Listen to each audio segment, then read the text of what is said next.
Oh boy, hi guys, how are you? Welcome back to my channel. It's me, Steven. So I meant to make this video last week, but time got away from me. Now I'm on a long layover here in Oakland. I've done some fun stuff, and really what I should be doing is getting ready for Recurrent next month, but I don't want to. So I figured I'm going to make this video. This video is about things that flight attendants generally hate when passengers do these things. Now I'm going to speak on my own truth, my own experience. I'm not going to speak on anybody else's truth. I'm not going to speak on behalf of any airline, especially mine, so I should probably preface this. I frequently share general stories about what happens on aircraft or airplanes during my flights, but I try not to get too detailed, especially when I could be painting a passenger, myself, the airline, a coworker in a negative light, because I want to try and remain positive. But things happen, and I can't always share those details.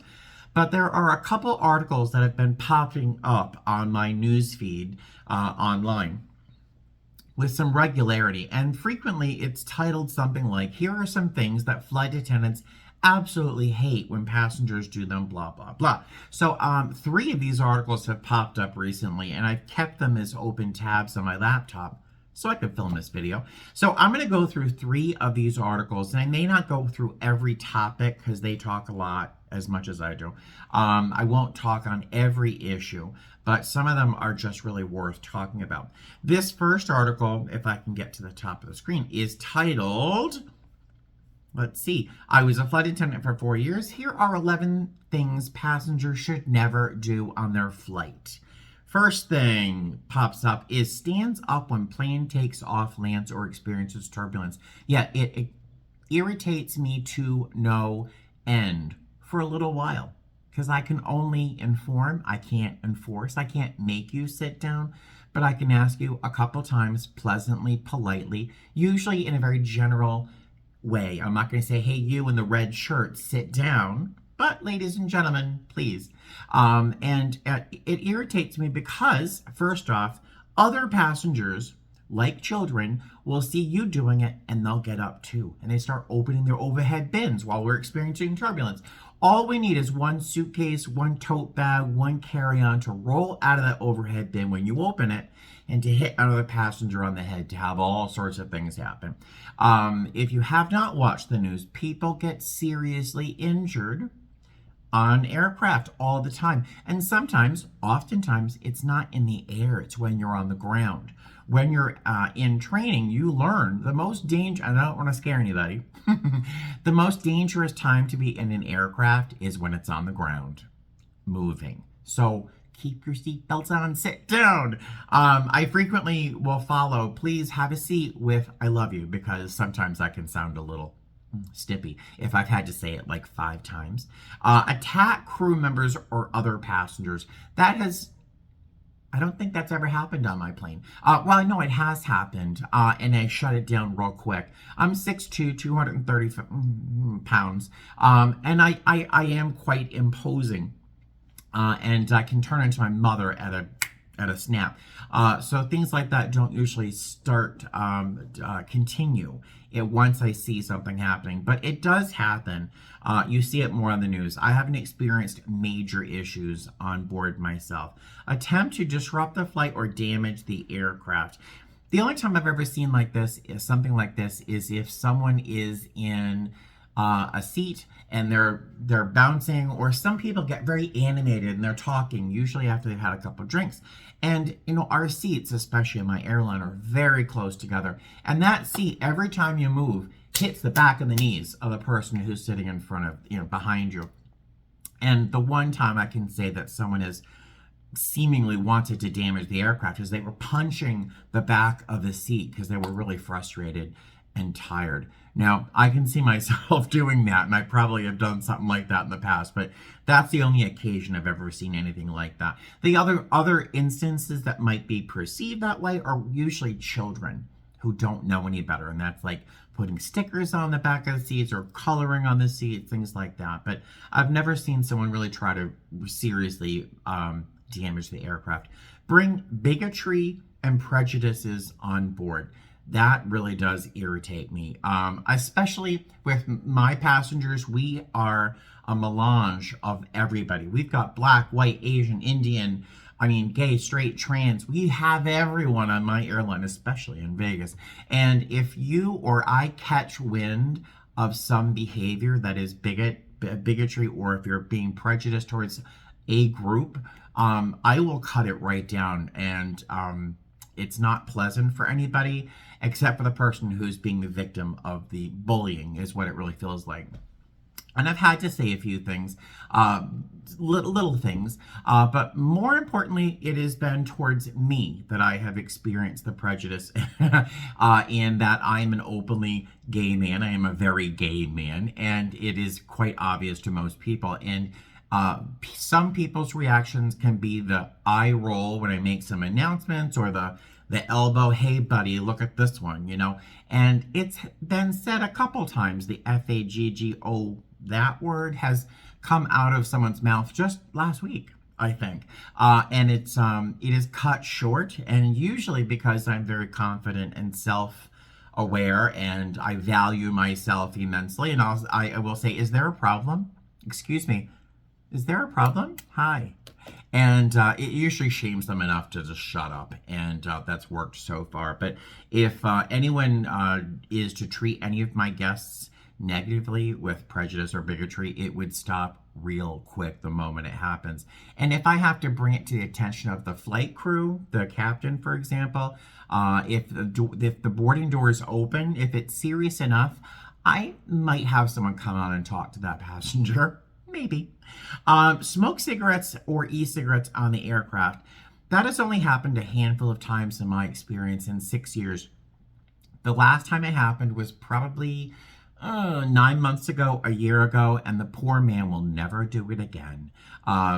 He was in the lab smoking. I could smell it. He's right up in front with me, and we smell everything.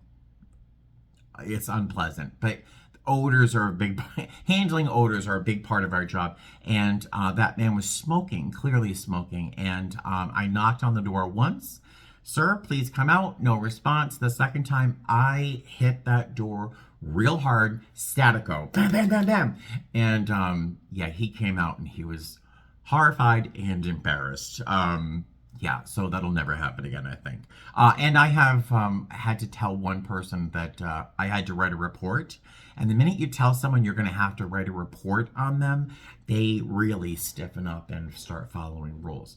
Board an airplane drunk or consuming alcohol from home.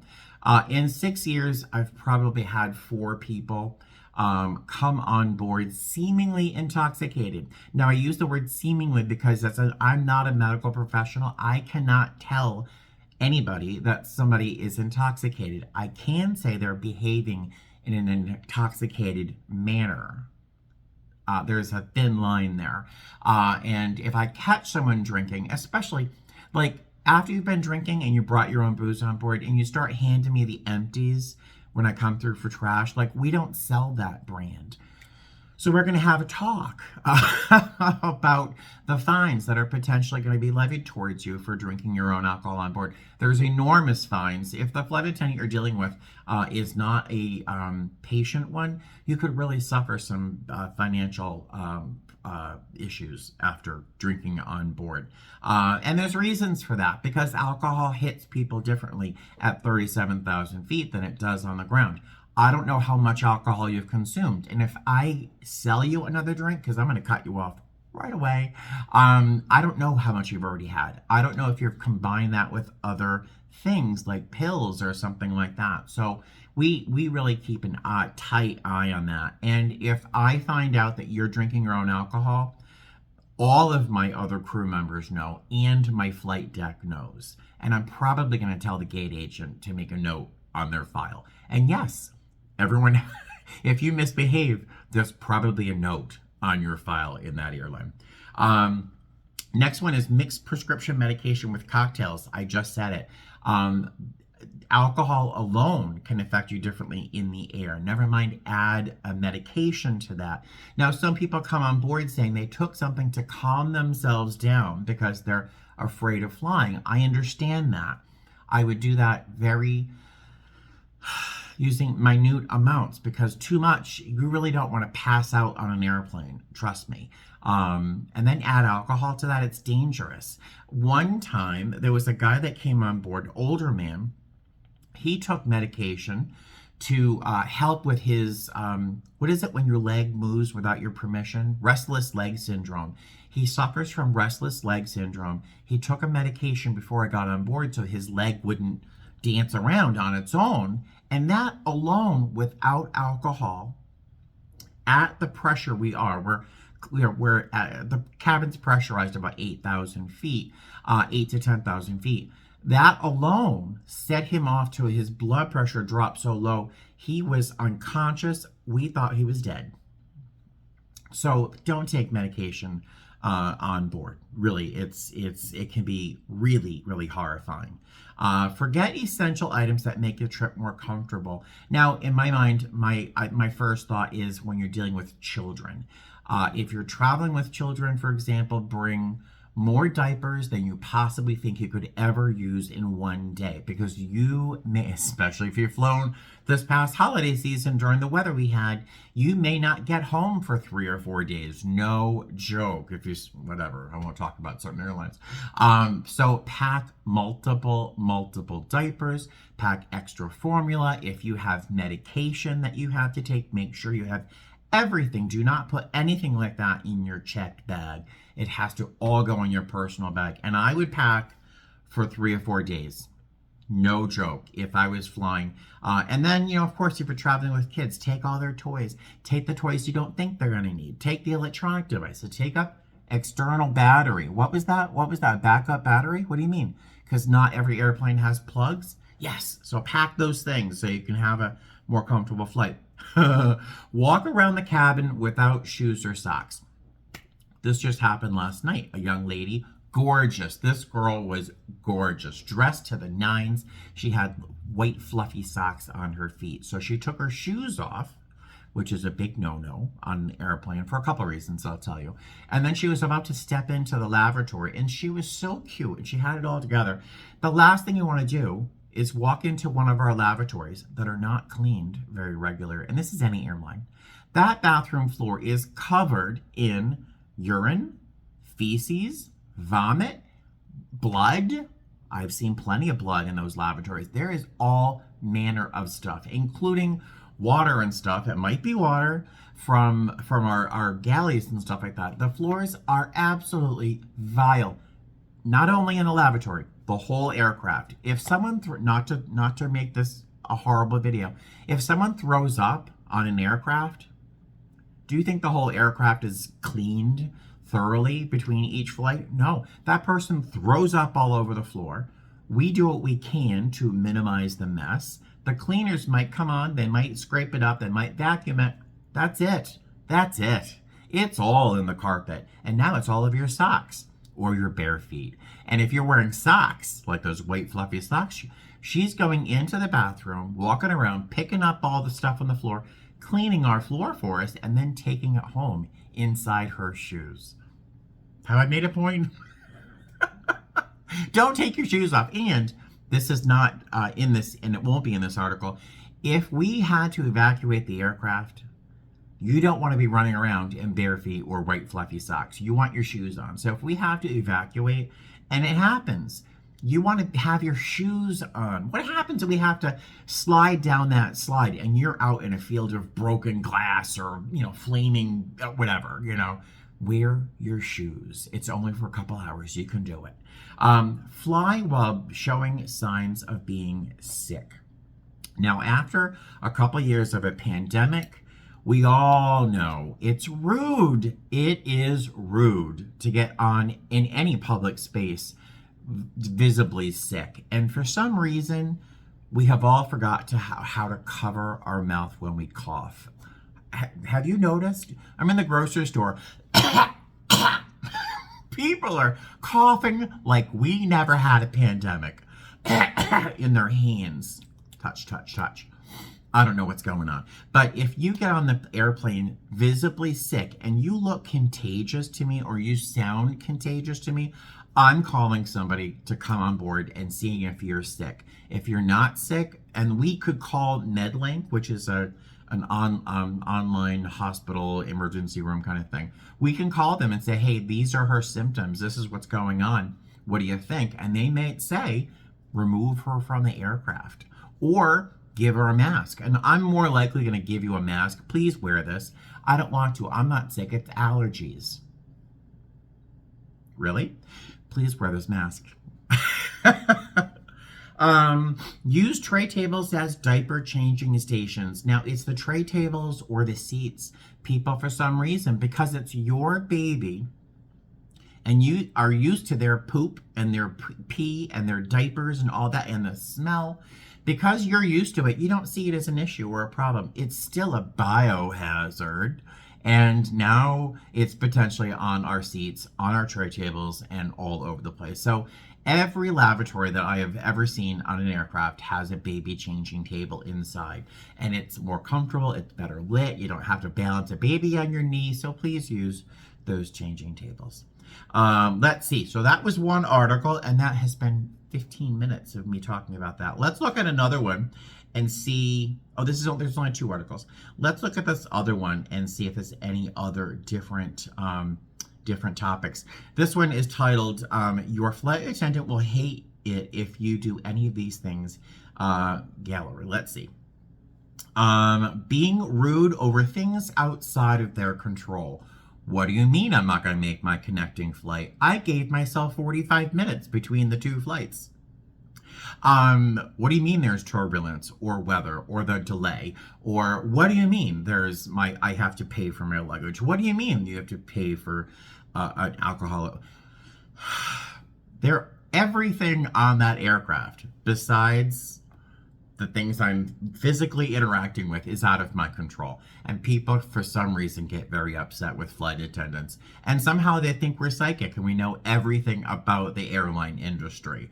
I've even had people in the airport get really incredibly pissed off with me because I couldn't tell them where rideshare pickup was at that airport. I'm like, so flight attendants have almost no control over almost anything. So people have to get mad at somebody, and so they get mad at us. Entitlement. I paid a lot of money for this seat. I deserve. Okay. So yeah, entitlement gets you absolutely nowhere. There are some people, I don't want to offend anybody named Karen, but you know what I'm talking about, right? Anybody who thinks for some reason, because they were even mad in their mind's eye, treated less than, or they're not getting what they think they should have, or whatever, they start to behave as if they should have something special or be treated something in a different way. Entitlement, it's just rude. And if you think treating a flight attendant in an entitled sort of sense of, a mood, that's going to work and get you something you want, I can promise you it won't. Nothing. I want to sit in that emergency exit row seat. Well, in my airline, there is an upgrade for that. Second, there are requirements that you have to meet in to sit in those seats. In any airline. There's a whole bunch of reasons, but if you insist 5 times, 6 times, 7 times, and it happens all the time, you need to, yeah, you might not be sitting in that seat. Conversely, someone else who's pleasant, hey, hi, I'm 6'8" and I'm sitting in this little seat. If there's a seat available, is it possible, or can I do that? Yes, let me. And that's the first person I'll be thinking about, not the one who's like, sorry. Let's see. Getting in the way of the meal cart. So, as I frequently fly lead on my flights, and I love flying lead. I love being on that PA. Before we do service, I warn people, hey guys, how are you? In a moment or two, we'll begin our snack and beverage service. Our carts are very wide and very heavy, like myself, and usually a little joke helps.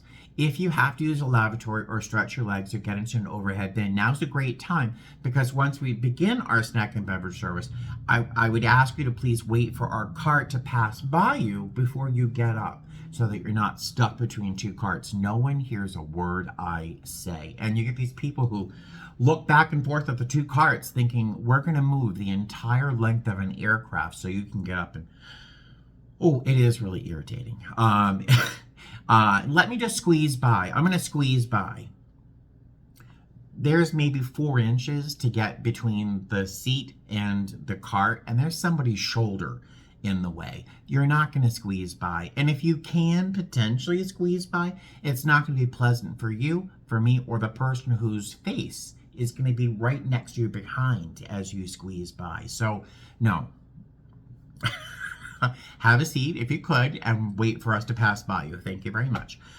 Going to the bathroom when the seatbelt sign is on is irritating for a whole bunch of reasons. First off, for your safety, not mine, for your safety, if the seatbelt sign's on, that means the captain feels that there's going to be potentially turbulence coming in the immediate future, or that there is a problem going on. There is some turbulence or danger for you to be up and around the cabin. And if you haven't seen the news, if you haven't seen pictures of blood on the fuselage or the passenger compartments and things like that, people get injured all the time. When the seatbelt sign is on, you should be in your seat with your seatbelt fastened.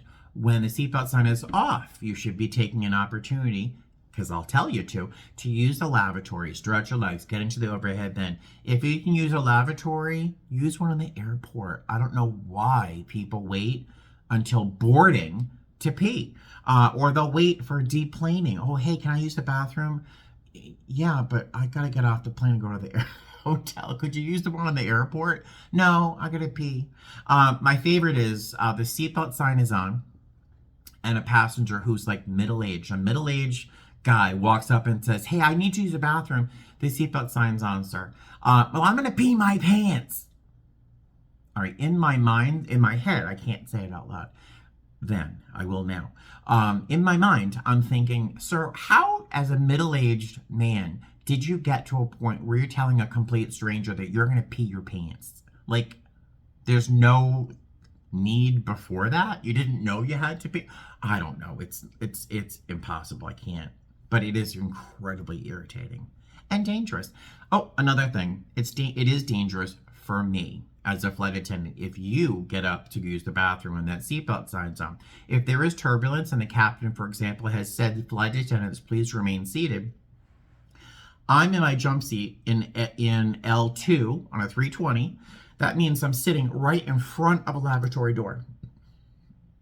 If you get into the bathroom, that means I have to unbuckle my seatbelt, get up, put myself in danger so you can go in the bathroom and put both of us in danger. So it is really irritating. Hanging out in the galley, and there's a photograph here on the screen of meals stacked up with coffee pots and stuff all over the place. That galley area is our office. That's where we do a majority of our business and our work. And it's very tight. It's very small. It's the size of a closet. I don't get in closets very often, as you know. It's very tight, and there are passengers who just have to stretch their legs because they've never sat still for 2 hours. How did they survive Titanic or Avatar? I don't know. But they have to stretch their legs, and they end up in the galley. And God help you if they start doing airplane yoga.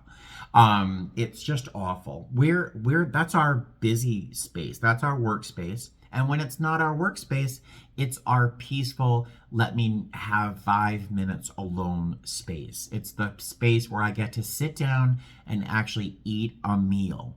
It happens all the time. I'll be sitting in the back galley, literally bringing a fork full of the only meal I'll have that day to my mouth, and there's a guy coming back just to stretch his legs and do some airplane yoga. And he stands there and is like, hey, so where are you based? Oh, I fly as much as you do, and blah, blah, blah, blah. And I'm trying to just take 30 seconds to have 2 bites of my meal. But people, for some reason, feel they want to hang out in the galley and just congregate. It's like, please, thank you.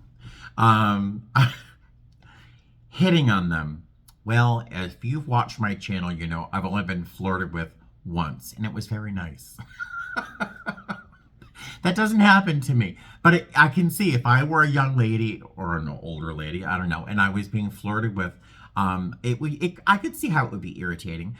There is one of my favorite women in the universe. I've never met her in person, but Cloud Surfing Andy, if you do not watch her, she is totally worth watching. She is a magnificent human being. She is unspeakably gorgeous. When you see her figure, mind bending. But she recently bought a ring, basically that says, "Don't play with me. I'm occupied." You know, it doesn't seem to work because she's so pretty. But I can see how it would be really, really irritating. So yeah, don't flirt with your flight attendants unless they flirt with you first, I guess. Hogging the overhead compartment. Yeah, that's irritating. In my airline, you pay for every carry-on. You pay, you know who I work for, right? You pay for every carry-on. So our overhead bins are not always completely full because people don't want to spend $60, $70 to carry on a suitcase. So they just carry a personal item for the most part. So our overhead bins don't get completely full. But when it does happen, it's like a family who just jams everything up there in the whole seat section as if nobody else is going to carry a bag. They'll stuff their coat up there, their shoes up there, their tote bags, and it's really reserved for a carry-on so that everyone has space. But people just go, well, I have it. It has to go somewhere, so up there. So yeah, it is irritating. Ignoring their directions. If a flight attendant directs you to do something or asks you to do something or tells you to do something, there's a real good reason for it. And honestly, you may not know the reason. You may not understand it. When I am doing my initial announcements, when we've finished boarding, and I'm about to ask everyone to put their bags under the seat in front of them, raise their tray tables, lower your armrests, and blah, blah, blah. Sometimes, if it's a fun crowd and I've had a nice time during boarding, I'll say, "Hey guys, how are you? In a moment, we're going to be asking you to do a number of things to help us with an on-time and safe departure."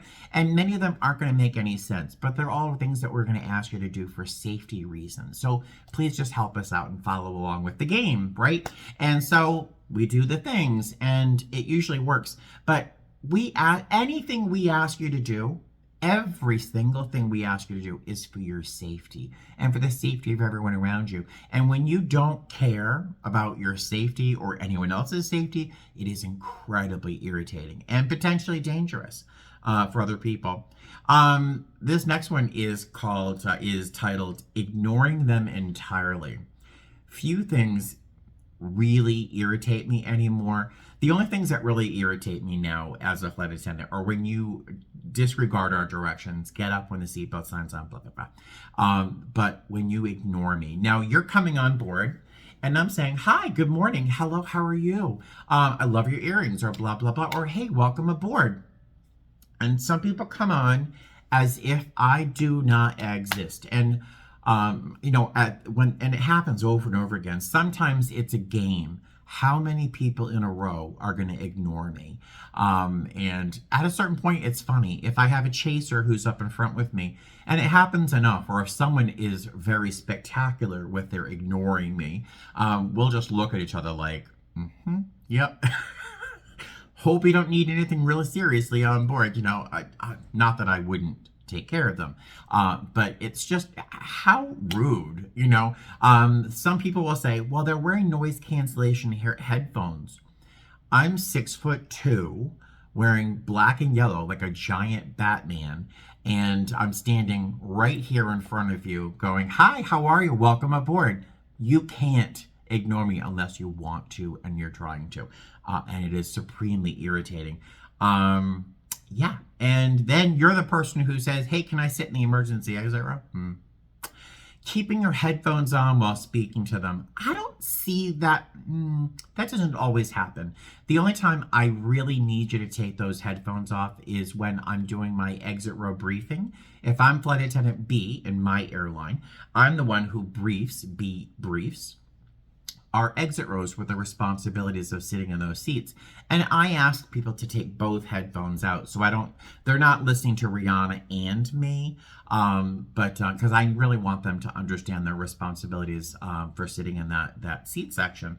But I think for the most part, people will pop one off if I'm talking to them. So I think people are more evolved with their use of headphones, unless they're boarding. Then they're not listening to a word I say because they're wearing their noise cancellation headphones. How long is this article? It's a long video. Letting your kids run around. Sometimes it bothers me, sometimes it doesn't, because they're children. They're children and they're in a tube 6 miles up in the air. And sometimes they don't want their tablet or whatever toy. They want to run around. They're children. So I understand that. I really do. And if the parent makes even a pretend general attempt at controlling the child, and the child's not like this, demon, then, what? As long as the seatbelt sign's not on, I'm okay. The minute that you see the seatbelt signs turned on, there's any turbulence, and you let that kid run around, or for some reason, parents will let their kids lie on the floor in the seat between the seats. Do you remember what I talked about with vomit and stuff on the floor? Yeah, your child's rolling around in vomit and whatever. So that is kind of questionable. But when the seatbelt sign's on and people are passing babies back and forth over seat sections, I get up and I go, "Hi, how are you? Could you please hold on to the baby because it's very dangerous." I'm talking too much about that. It just makes me mad. Putting your feet up, and the image here is of a little girl putting her feet up on the seat back in front of her with George Costanza sitting in front of her. Yeah, your feet belong on the ground. They don't belong on the fuselage. They don't belong on the bulkhead. They don't belong on the windows. They don't belong in between the seats. Your feet belong on the ground. And that's where they belong, because you've been walking around in the universe with all sorts of manners of stuff on your feet, and I don't think it belongs anywhere but on the floor. So please. Plus, this goes back to the kids. When you have little kids that are running around, that's one thing. When the kid's in the seat and they're flipping the armrests up and down, bang, bang, bang, bang, bang, you know what I'm talking about. I don't care what kind of parent you are, stop them. There's no reason to allow them to make that noise and that bang, bang, bang, bang. It is incredibly irritating, just about as irritating as a little kid's feet drumming on the back of the seat. Because that, unless... and this has happened, I've had one passenger who was like an evolved soul. She was perfectly at ease, but her seat was basically vibrating. It was like a massage chair because the kid behind her was like bang, bang, bang, bang. And she was like, and I walked by, I'm like, "Are you okay? Like, can I get you a drink or something? You're just on us because this?" And she's like, "No, I'm fine. I have kids." Good. Let's see, putting your trash in a seat back pocket. People will try to put a piece of paper, a gum wrapper, a piece of gum. They'll try to force trash in any crevice or crack or hole or pocket. They just cram that stuff in there, and we'll walk by a dozen times during a flight with a trash bag, and for some reason they don't think they have to put it in the trash, and they leave it all in there. The image that's on the screen here is a banana peel in the back pocket of a seat, and that happens all the time. In fact, it looks like one of our seat backs. Repeatedly pressing the call button. So the only time that a call button being pressed will bother me is if it's the same person handing me trash more than once or twice. If you give me 6 minutes, I can promise you that we're going to walk by with a trash bag. We have to walk by every 10 minutes. We do an aisle walk every 10 minutes in my airline, frequently with a trash bag. There's 4 of us, sometimes 5 of us. We're going to be passing through the trash bag a number of times. So please, once or twice I get it, but there are people who just seem to find that button to be a hobby. I don't know. I really don't know. And if you let your children push that button, I'm going to come by and tell you how cute your kid is, but I'm also going to ask them to stop and stop pushing that button. That button is there usually for a need. If you have a need for something, if a call bell goes off, it could easily be a heart attack as it could be, I would like to order a soda. So that button is very important. And to press it just because you're in a mood or you have an empty cup in front of you for more than 30 seconds is inappropriate use of that call button, because it could be whatever. So touching them, don't touch your flight attendants unless there's jewelry involved, and then I'll come running. There's no reason to touch her flight attendant. None. And that's the last one. Oh, yeah. That's the last one, the topic on this article I'm going to look at, but I'm going to continue on with the don't touch your flight attendants. I'm 6'2", as I've told you 3 or 4 times already. When you're sitting down in that seat and you reach out to touch me, for whatever reason you're choosing, let me just let you guess. Let me just give a moment. I'll give you a moment. Where do you think you're typically going to reach and touch me? Well, I'm standing up, you're sitting down, your shoulder level, where do you think your hand, elbow, whatever, is going to touch? Where is it going to reach me? Yeah, we're not dating, so there's no reason you should be touching me there at all. And that's just to hand me a piece of trash, to get my attention when your words definitely will work. And heck, we all know that call button's right there. And that's just me. I can't tell you the number of times that I have worked with ladies who have been touched inappropriately because maybe a guy thinks he can. Because, well, I'm trying to get her attention so I can touch her. No. Do you touch your Starbucks barista? No. Do you touch the cashier at the supermarket? No. Do you touch the cosmetic girl at the department store? No. Do you touch the elf at Santa Claus when you're getting pictures taken for your kids? No. So why are you touching your flight attendants? Don't touch us. There we go. So this video has been 36 minutes and 49 seconds at this point. It's a little longer than I thought it would be, but these are all things that really we experience every single day, and it's been kind of fun to talk about them candidly. And if you're not shocked and surprised that this video is all done in one take, I'm pretty surprised, because I'm not a smooth thinker or a talker, so it's very funny. So being that this video is already far too long, and you're probably busy watching the Super Bowl, which is happening probably right now. I don't care who's winning. Thank you for joining me and along this journey of don't touch your flight attendants. And I'll see you later. All right, fly safe.